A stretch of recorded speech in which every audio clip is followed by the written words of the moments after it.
Yani 25 ta payg'ambarlar qachon, qayerda va vazifalarni bajarganliklari haqida qisqacha o'zbek, ingliz, arab tillarida ma'lumotlar keltirilgan. Ma'lumotlar ketma-ket tartibda keltiriladi. Ko'ryapsiz, Odam alayhissalomdan boshlanib Idris, Nuh, Hud, Solih, Ibrohim, Lut, Ismoil alayhissalom kabi davom etib Muhammad alayhissalomda tugayapti. Masalan, ma'lumot o'qib ko'ramiz. Muhammad alayhissalom Makka va Madina shaharlarida 571-632-yillar orasida yashaganlar. U zot barcha payg'ambarlarning risolatini to'ldiruvchi va yakunlovchi oxirgi payg'ambar sifatida yuborilganlar. U zotga Qur'oni Karim nozil bo'lgan va 23 yil davomida payg'ambarlik qilganlar. Barchalar jonlantirishga harakat qilingan. Bu Madinadagi hujralarda bu yerda Oysha onamiz bilan birga yashaganlar.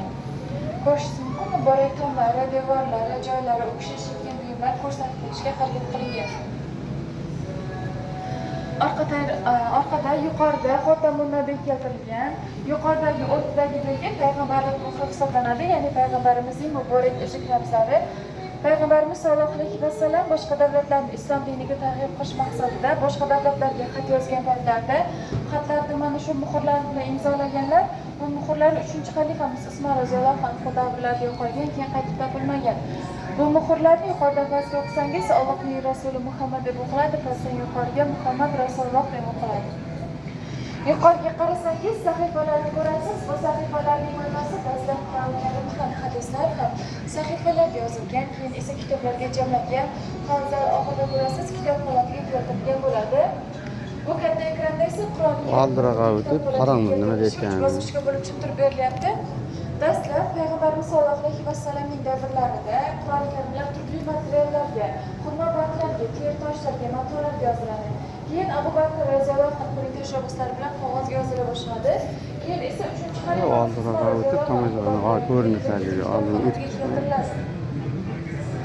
bu yer esa qirog'orda tasvirlangan Jabal alayhissalom qirog'orga kelib Iqro o'qi deb Alloh surasini nozil qilganlar. Ichkarida ana shu Alloh surasi yangrayapti. Marhamat, kirib o'ta bo'lmay chiqishingiz mumkin. Marhamat.